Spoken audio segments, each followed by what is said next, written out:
எப்படி மகா? என்ன பார்த்து சாப்பிட முடியாம திணறிக்கிட்டு இருக்கேன்னு சொன்னல, எப்படி சூப்பரா மகா? உங்க ஆட்டத்துக்கு நான் வரலப்பா. இங்க ஓகே. ரெசார்ட்டுக்கு போனதுக்கு அப்புறம் இந்த டயலாக் வரவே கூடாது.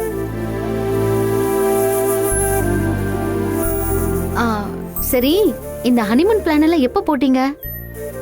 சத்தமே போடாம பயங்கரமான வேலை எல்லாம் பாத்திருக்கீங்க. எல்லாம் நேத்து தான்.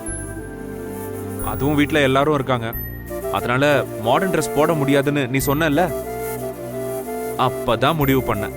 உடனே செயல்படுத்திட்டேன். ஆமா, அந்த மாடர்ன் ட்ரெஸ் கூட எடுத்து வச்சிருக்கேன். என்னது, அந்த ட்ரெஸ்ஸை எடுத்து வச்சிருக்கீங்களா? ஏய், எதுக்கு ஷாக் ஆகுற? வீட்ல தான் போட முடியாதுன்னு சொன்னேன்.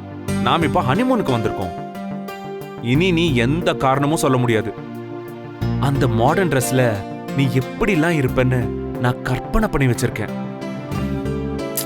நீ அந்த ட்ரெஸ் போட்டுக்கணும். இன்னும் என்னெல்லாம் பண்ணி வச்சிருக்கீங்களோ. இப்படி ஓவர் நைட்ல ஃப்ராடா மாறிட்டீங்களே. என்னது ஃப்ராடா? இப்பதான் பொறுப்பான ரொமான்டிக்கான புருஷனா மாறி இருக்கேன். 2 வருஷம் எல்லாம் மிஸ் பண்ணிட்டேன்.